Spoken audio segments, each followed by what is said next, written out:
ইসলামী ছাত্র শিবির এক ধাওয়া দিলে লেজ গুটিয়ে পালিয়ে যান আপনারা, এগুলো আমাদের জানা আছে। ছাত্র দলের সন্ত্রাসীদের যদি লাগাম না ধরা হয়, বিএনপি তার টোকাই বাহিনীর লাগাম না ধরে, আমরা প্রতিরোধ করে তুললে কোন ক্যাম্পাসে 10 মিনিটও দাঁড়াতে পারবে না।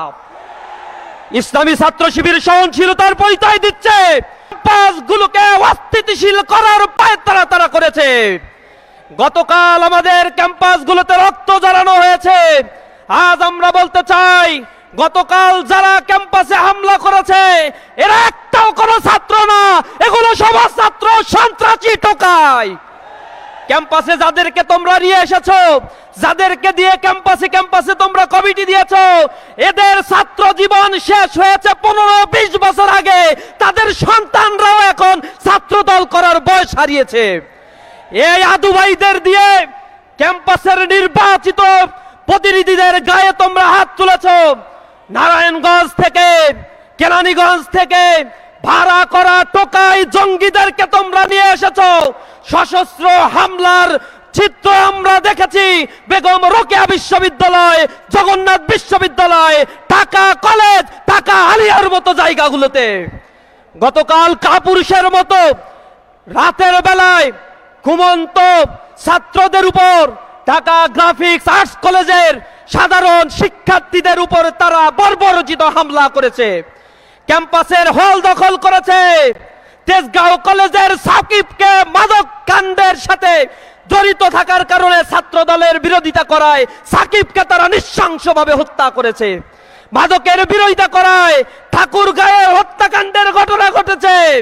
আমরা বলতে চাই, ছাত্র দলের সন্ত্রাসীদের যদি লাগাম না ধরা হয়, বিএনপি তার টোকাই বাহিনীর লাগাম না ধরে, আমরা প্রতিরোধ করে তুললে কোন ক্যাম্পাসে 10 মিনিটও দাঁড়াতে পারবে না।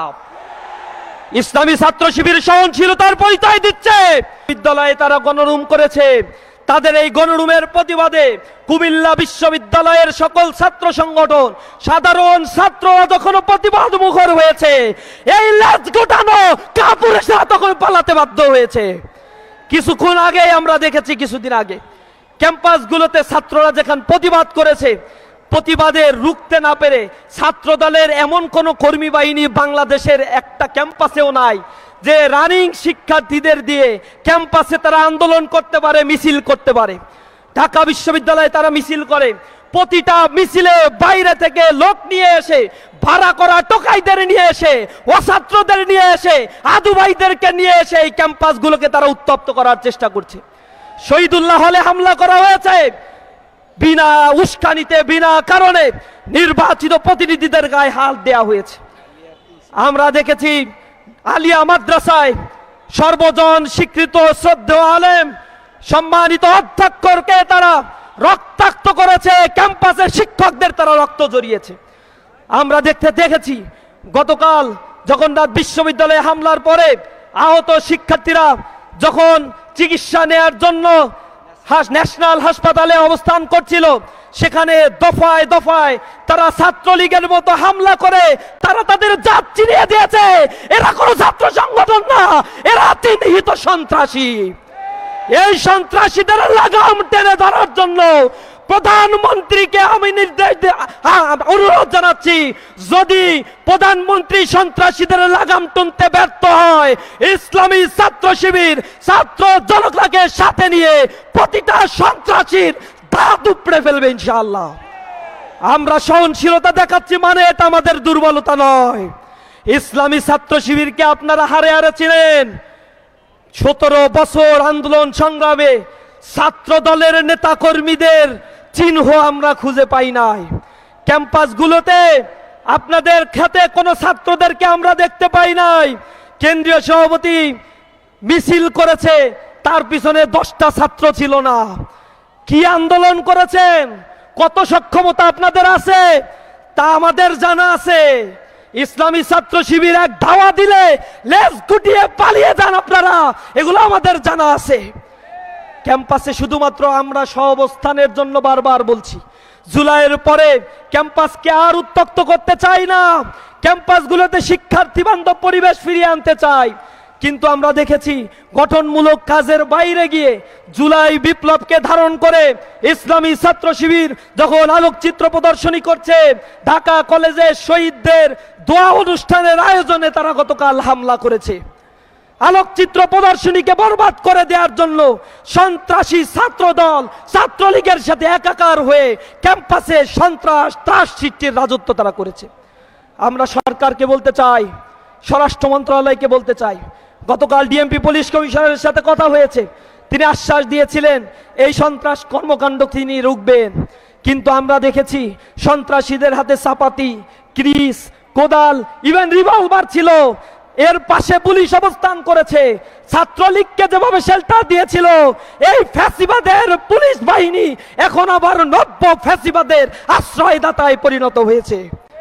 ওই ফ্যাসিজমের সময় তাদের যে পরিণতি হয়েছে, আপনাদেরও সেই পরিণতির জন্য অপেক্ষা করুন। ইসলামী ছাত্র শিবির আবারও বলছে প্রতিটি ক্যাম্পাসে সহাবস্থান চলবে। এরপরে যদি কোনো ক্যাম্পাসে রক্ত ঝরে এর দায়ভার সরকারকে নিতে হবে। জাতীয় রাজনীতি যদি উত্তপ্ত হয়, বাংলাদেশের টেকনাফ থেকে তেঁতুলিয়া পর্যন্ত প্রতি ফোঁটা রক্তের জবাব নেওয়া হবে ইনশাআল্লাহ। আমরা বলতে চাই ইসলামী ছাত্র শিবিরের একটি কর্মী বেঁচে থাকতে কোন হল, কোন ক্যাম্পাস সন্ত্রাসী চাঁদাবাজিদের দখলে দেয়া হবে না। তারা জগন্নাথ বিশ্ববিদ্যালয়ে হামলা করেছে, এর কারণ হচ্ছে 10,000 কোটি টাকার যে বরাদ্দ হয়েছে জগন্নাথ বিশ্ববিদ্যালয়ে হল করার জন্য, সেই 10,000 কোটি টাকার বরাদ্দ যেন ঠিকাদারি প্রতিষ্ঠানকে দেয়া হয়, যাতে এখান থেকে 10% খাওয়া যায়। বরঞ্চ 10% নয়, এর আগে 1500 কোটি টাকা বাজেট দেওয়া হয়েছিল জগন্নাথ বিশ্ববিদ্যালয়ের তৎকালীন আওয়ামী লীগের ভিসি পুরো টাকাই খেয়ে ফেলেছিল। এখনো তারা জগন্নাথ বিশ্ববিদ্যালয়ের শিক্ষার্থীদের সেই অধিকারকে লোপাট করতে চায়। এ কারণে সেনাবাহিনীর হাতে তারা কাজ দিতে চায় না। এর প্রতিবাদ করায় গতকাল নারকীয় তাণ্ডব তারা চালিয়েছে। আর এই তাণ্ডবের সাথে রানিং কোনো ছাত্র ছিল না। এই তাণ্ডবের সাথে যারা জড়িত ছিল আশেপাশ থেকে টোকাইদেরকে ভাড়া করে নিয়ে এসেছে।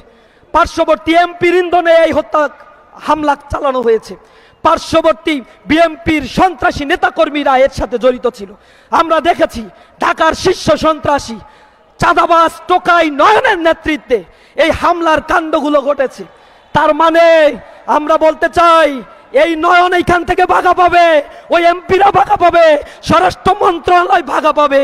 ছাত্রদের জুলাই পরবর্তী অধিকার নিয়ে সিনেমিনি খেলার জন্য তারা এখন নতুন বন্দোবস্তের ডাক দিয়েছে। তারা প্ল্যানের কথা বলছে, মানুষ হত্যার প্ল্যান, দখলদারিত্বের প্ল্যান নিয়ে লন্ডন থেকে তিনি এসেছেন। আমরা সজাগ থাকব। প্রতিটা আন্দোলনে ইসলামী ছাত্র শিবিরের জনশক্তিদের সার্বক্ষণিক প্রস্তুতি গ্রহণ করার উদাত্ত আহ্বান জানিয়ে